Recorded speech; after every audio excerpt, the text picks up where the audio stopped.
काले पिरामिड के उस खौफनाक अंधेरे में एक पत्थर का ताबूत धीरे से खुलता है और एक 3000 साल पुराना साया एक पिता को बेरहमी से चीर देता है। क्या हाल है दोस्तों? अब अपनी धड़कनों को जरा थाम लीजिए, क्योंकि कहानी की शुरुआत होती है मिस्र के आसवान शहर से, जहां सूरज की तपती गर्मी ने पूरी जमीन को सुखा दिया है। एक परिवार थका हुआ सा अपने घर के दरवाजे पर पहुंचता है और दरवाजा खोलते ही उनके कदमों की आहट रुक जाती है। घर के अंदर एक अजीब सा सन्नाटा है और हवा में डर की गंध है।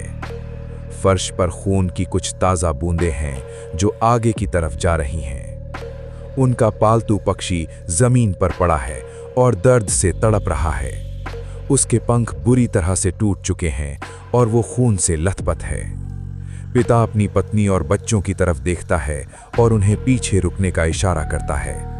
वो बहुत ही दबे पांव तहखाने के दरवाजे की तरफ बढ़ता है। सीढ़ियां बहुत ही पुरानी हैं और हर कदम के साथ चरमरा रही हैं। तहखाने में एकदम घुप अंधेरा है और ठंडक हड्डियों को कंपा रही है। पिता अपनी आंखें फाड़कर अंधेरे में देखने की कोशिश करता है और तभी उसे जमीन के नीचे दफन एक बहुत बड़ा काला पिरामिड दिखाई देता है। वो पिरामिड किसी खौफनाक राज की तरह सालों से वहां छिपा हुआ था। पिरामिड के ठीक बीचों बीच काले पत्थर का एक भारी ताबूत रखा है। पिता डरते हुए उस ताबूत के पास जाता है और उसकी सांसें तेज हो जाती हैं। तभी उस ताबूत का भारी ढक्कन एक खौफनाक आवाज के साथ खिसकता है।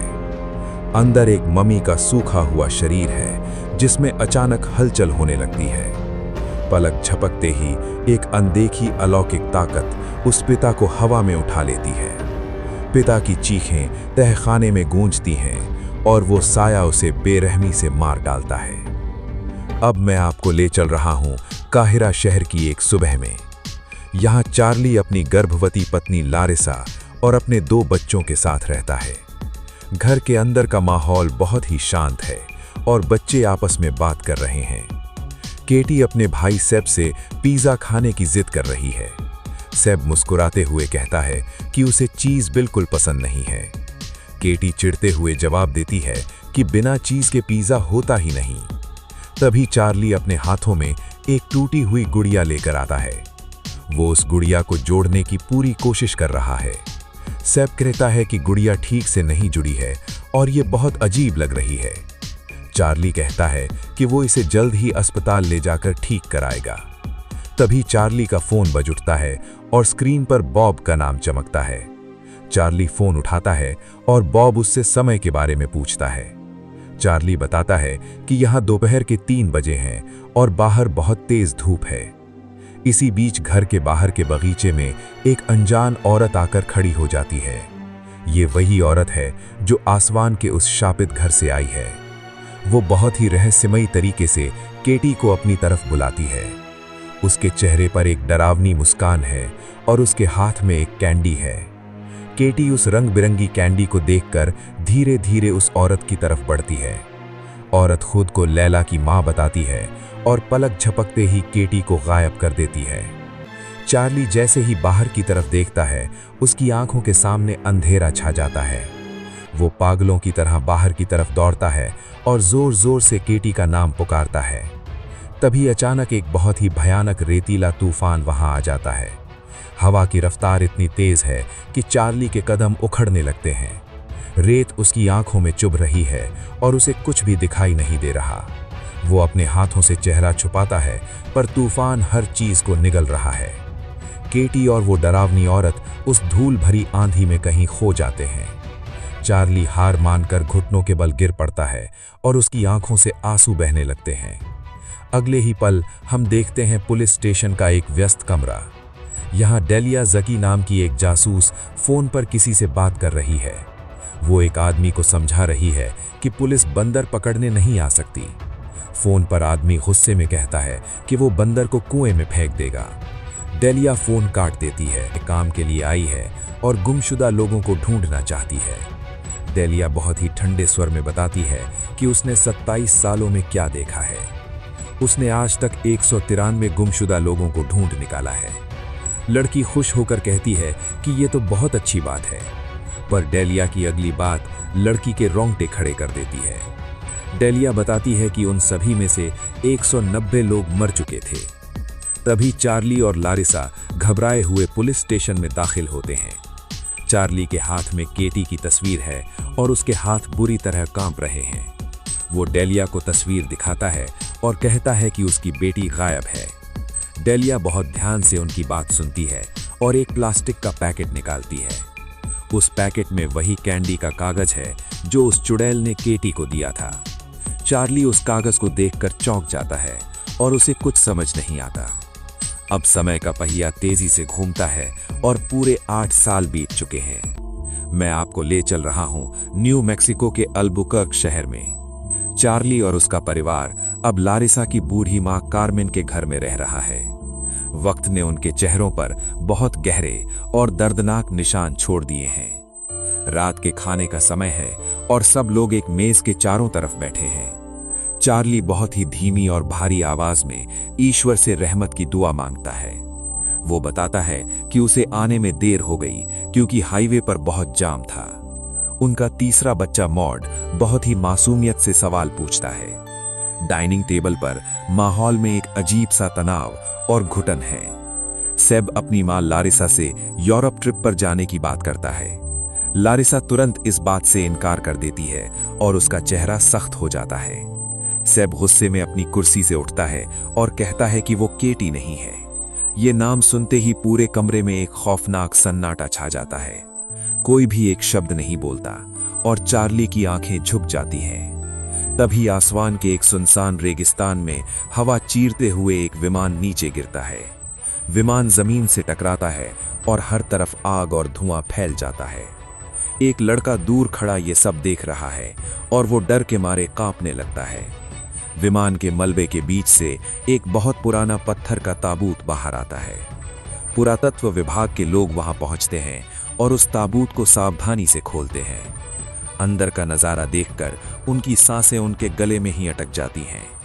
ताबूत के अंदर केटी मौजूद है जो पुराने जमाने के चर्म पत्रों में लिपटी हुई है। उसकी त्वचा पर प्राचीन भाषा में कुछ बहुत ही अजीब और डरावने शब्द खुदे हैं। केटी को तुरंत अस्पताल ले जाया जाता है और चार्ली वहां भागता हुआ पहुंचता है। डॉक्टर चार्ली के कंधे पर हाथ रखता है और उसकी आवाज में एक गहरा डर है। वो कहता है कि अंदर जाने से पहले चार्ली को अपना दिल बहुत मजबूत करना होगा। चार्ली जैसे ही शीशे के पार देखता है, उसके पैरों तले जमीन खिसक जाती है। केटी की हालत किसी जिंदा लाश जैसी है और उसकी त्वचा बुरी तरह सड़ चुकी है। वो बिना पल के झपकाए बस घूर रही है और मशीनों की लगातार बीप सुनाई दे रही है। उसे बहुत तेज झटके आ रहे हैं और वो खुद को ही चोट पहुंचा रही है। अस्पताल का एक विशेषज्ञ चार्ली को बताता है कि वो ताबूत 3000 साल पुराना था। चार्ली का दिमाग सुन्न पड़ चुका है और वह समझ नहीं पा रहा कि ये कैसे हुआ। लारिसा किसी भी कीमत पर अपनी बेटी को अपने साथ रखना चाहती है। चार्ली डर रहा है पर लारिसा अपने फैसले पर अड़ जाती है। केटी घर वापस आ जाती है पर उसका बर्ताव बहुत ही ज्यादा खौफनाक है। वो आधी रात को अपने कमरे से भागकर अंधेरे में छुपकर बैठती है। वो अपने ही नाखूनों से अपनी त्वचा को बुरी तरह खुरचती है। उसके शरीर से खून बहने लगता है पर उसके चेहरे पर कोई दर्द नहीं है। चार्ली जब केटी की त्वचा पर खुदे उन अजीब शब्दों को गौर से देखता है तो उसके रोंगटे खड़े हो जाते हैं और वो मदद के लिए प्रोफेसर बिक्सलर के पास जाता है। प्रोफेसर एक पुरानी रिकॉर्डिंग चलाते हैं और कमरे में एक अजीब सी आवाज गूंजती है। ये आवाज प्राचीन इजिप्ट के एक ऐसे शैतान की है जिसका नाम नज्म रेनियन है। प्रोफेसर बताते हैं कि नज्म रेनियन हंसते खेलते परिवारों को पूरी तरह बर्बाद कर देता है। वो दिलों में नफरत का ऐसा बीज बोता है कि अपने ही अपनों के खून के प्यासे हो जाते हैं। उसे रोकने के लिए एक बहुत ही खतरनाक और डरावनी ममीकरण रस्म की जाती है। धर्म ग्रंथ के शब्दों को जिंदा इंसान की त्वचा में गाड़ दिया जाता है और जैसे जैसे वो त्वचा उखड़ती है, शैतान और भी ज्यादा आजाद और ताकतवर हो जाता है। ये सुनते ही चार्ली के पसीने छूट जाते हैं और उसका दिल जोर जोर से धड़कने लगता है। घर पर हालात बद से बदतर हो रहे हैं और शैतान का असर बाकी बच्चों पर पड़ रहा है। स्कूल में मॉड अपनी टीचर को गंदी नाली की चूहिया कहकर बुलाती है। उसकी आंखों में एक अजीब सी नफरत है जो किसी बच्ची की नहीं हो सकती। चार्ली एक रात घर के सन्नाटे में एक बहुत ही हल्की सी आवाज सुनता है। यह आवाज केटी के कमरे से आ रही है और वो अपनी उंगलियों से कुछ खटखटा रही है। चार्ली दरवाजे के पास कान लगाता है और उसे मोर्स कोड का पैटर्न समझ आता है। ये वही कोड है जो केटी ने गायब होने से पहले अपने कैंप में सीखा था। चार्ली एक कागज और पेन लेता है और हर एक खटखटाहट को लिखने लगता है। जब वो उन शब्दों को जोड़ता है तो उसके सामने एक नाम उभर कर आता है। वो नाम है लैला, और इसे पढ़कर चार्ली की सांसें भारी हो जाती हैं। वो पागलों की तरह तहखाने में भागता है जहां पुरानी चिट्ठियों का ढेर पड़ा है। वो हर एक डिब्बे को खोलता है और धूल भरी फाइलों को पलटने लगता है। तभी उसके हाथ में लैला के नाम की एक बहुत पुरानी और खुली हुई चिट्ठी लगती है। उस चिट्ठी के ठीक बीच में वही रंग बिरंगी कैंडी की तस्वीर बनी है। चार्ली का पूरा शरीर कांपने लगता है और वो तुरंत डीलिया को फोन घुमाता है। डीलिया फोन पर नाम सुनती है और बिना वक्त बर्बाद किए असवान पहुंच जाती है। असवान का वो पुराना घर आज भी किसी खौफनाक कब्रिस्तान जैसा लग रहा है। डीलिया अपनी बंदूक निकालती है और बहुत ही दबे पांव घर के अंदर जाती है। फर्श पर धूल की मोटी परत है और हवा में एक अजीब सी बदबू है। डीलिया तहखाने की तरफ बढ़ती है जहां वो विशाल काला पिरामिड मौजूद है। तभी अंधेरे में से वो डरावनी चुड़ैल अचानक से डीलिया पर हमला कर देती है। डीलिया फुर्ती से पीछे हटती है और अपनी बंदूक का ट्रिगर दबा देती है। गोली की आवाज तहखाने में गूंजती है और वो चुड़ैल जमीन पर गिर पड़ती है। डीलिया उसे जान से नहीं मारती बल्कि उसे हमेशा के लिए बेबस कर देती है। तभी दरवाजे से असली लैला अंदर आती है और उसकी आंखों में एक गहरा डर है। वो डीलिया के कांपते हुए हाथों में एक बहुत ही पुरानी VHS टेप रख देती है। उस टेप के ऊपर लाल रंग से केटी का नाम लिखा हुआ है। इधर अल्बुकर्क के उस शापित घर में शैतान ने पूरी तरह से कब्जा कर लिया है। केटी की आंखें अब बिल्कुल काली हो चुकी हैं और उसका अपने दिमाग पर कोई जोर नहीं है। वो अपनी खौफनाक ताकत से अपने छोटे भाई बहनों के दिमाग से खेल रही है। घर के कोने कोने में खौफ पसर गया है और तभी बूढ़ी कार्मेन की भयानक मौत हो जाती है।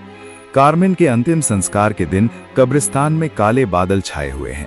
हर कोई उदास और खामोश खड़ा है, पर केटी और मॉड के चेहरों पर एक अजीब सी मुस्कान है।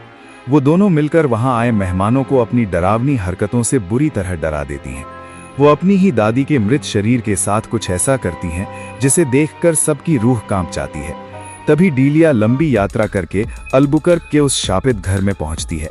वो अपने साथ वो VHS टेप लाई है जिसमें मौत का वो सारा खेल रिकॉर्ड है। चार्ली और लारिसा उस टेप को चलाते हैं और टीवी की स्क्रीन झिलमिलाने लगती है। स्क्रीन पर जो दिखता है वो उनके होश उड़ा देने के लिए काफी है। उस टेप में वो खौफनाक रस्म दिखाई दे रही है जहां शैतान को केटी के शरीर में डाला गया था। वो चुड़ैल एक बहुत ही प्राचीन और खतरनाक शैतानी पंथ की सबसे मुख्य सदस्य निकली, जो लोग नज़्मरेनियन को एक जिंदा शरीर देकर उसकी ताकत पर अपना कब्जा जमाना चाहते हैं। जैसे ही सच्चाई सामने आती है, कमरे का तापमान अचानक से बहुत गिर जाता है। ऊपर के कमरे में केटी सेब को मजबूर कर रही है कि वो उसकी त्वचा पर खुदे शब्दों को छील दे। सेब रो रहा है, पर उसके हाथ अपने आप उस छिलती हुई त्वचा की तरफ बढ़ रहे हैं। जैसे ही वो एक बड़ा हिस्सा खींचता है, खून की धार बह निकलती है और शैतान अपने पूरे खौफनाक रूप में केटी के शरीर से बाहर झांकने लगता है। केटी एक जंगली जानवर की तरह अपने माता पिता और डीलिया पर टूट पड़ती है। वो चार्ली को एक बहुत ही जोरदार धक्का मारती है जिससे वो बुरी तरह घायल होकर गिर पड़ता है। फिर डीलिया की गर्दन को अपने दोनों हाथों से बहुत मजबूती से दबोच लेती है। केटी के मुंह से एक लंबा और घिनौना बिच्छू जैसा कीड़ा बाहर निकलता है। वो कीड़ा धीरे धीरे रेंगता हुआ डीलिया के हलक के अंदर जाने लगता है। डीलिया की सांसें घुट रही हैं और उसकी आंखों से आंसू बह रहे हैं। तभी डीलिया को उस VHS टेप में सुने गए वो शैतानी मंत्र याद आने लगते हैं। वो अपनी आखिरी बची हुई ताकत लगाकर उन प्राचीन शब्दों को जोर जोर से पढ़ने लगती है। वो शैतान को केटी के शरीर से निकालकर किसी और शरीर में भेजने का मंत्र पढ़ रही है। चार्ली जमीन पर खून से लथपथ पड़ा है, पर वो खुद को इस शैतान के लिए सौंप देता है। वो चिल्लाकर कहता है कि शैतान को उसके अंदर डाल दो और केटी को आजाद कर दो। मंत्र पूरे होते ही एक बहुत ही तेज रोशनी चमकती है और एक काली परछाई चार्ली के सीने में घुस जाती है। चार्ली दर्द से तड़पते हुए चीखता है और उसकी नसें नीली पड़ने लगती है। अगले ही पल हम देखते हैं कि चार्ली तहखाने में उसी ताबूत के अंदर बंधा हुआ है। चारों तरफ घना अंधेरा है, पर चार्ली की उंगलियां ताबूत की लकड़ी पर चल रही हैं। वो बहुत ही धीमी आवाज में मोर्स कोड के जरिए खटखटा रहा है। वो खटखटाहट कह रही है कि मैं तुमसे प्यार करता हूँ। और ये सुनकर लारिसा के आंसू छलक पड़ते हैं। केटी अब पूरी तरह से शैतान के साए से आजाद हो चुकी है और धीरे धीरे ठीक हो रही है। उसके चेहरे की वो भयानक रंगत बदल रही है और वो अपने भाई बहनों को गले लगा लेती है। कुछ समय बाद काहिरा शहर की एक बहुत ही अंधेरी और सीलन भरी जेल दिखाई देती है। लारिसा फोन पर डीलिया को बताती है कि चार्ली की हालत अब कैसी है। वो चुड़ैल भारी जंजीरों में जकड़ी हुई है और पुलिस की हिरासत में जेल में बंद है। लारिसा और डीलिया उस चुड़ैल की कोठरी में पहुंचती हैं और उनके चेहरों पर अब डर की जगह गुस्सा है। वो दोनों मिलकर उस चुड़ैल को एक बहुत ही जोरदार वार से बेहोश कर देती हैं। डीलिया अपनी आंखें बंद करती है और एक बहुत ही पवित्र रस्म का जाप शुरू करती है। वो बताती है कि चार्ली अब इस शैतान के काले जादू से पूरी तरह से मुक्त हो चुका है और इस आखिरी रस्म के बाद वो चुड़ैल हमेशा के लिए अपनी ताकत खो देगी। हवा में आज़ादी का एक सुकून है और चार्ली के लौटने की उम्मीद जाग उठी है। तो दोस्तों, ये थी कहानी। खौफ का ये सफर पसंद आया हो तो लाइक, शेयर, सब्सक्राइब करें और अपना फेवरेट सीन कमेंट करें। मिलते हैं अगले किसी खौफनाक रहस्य में।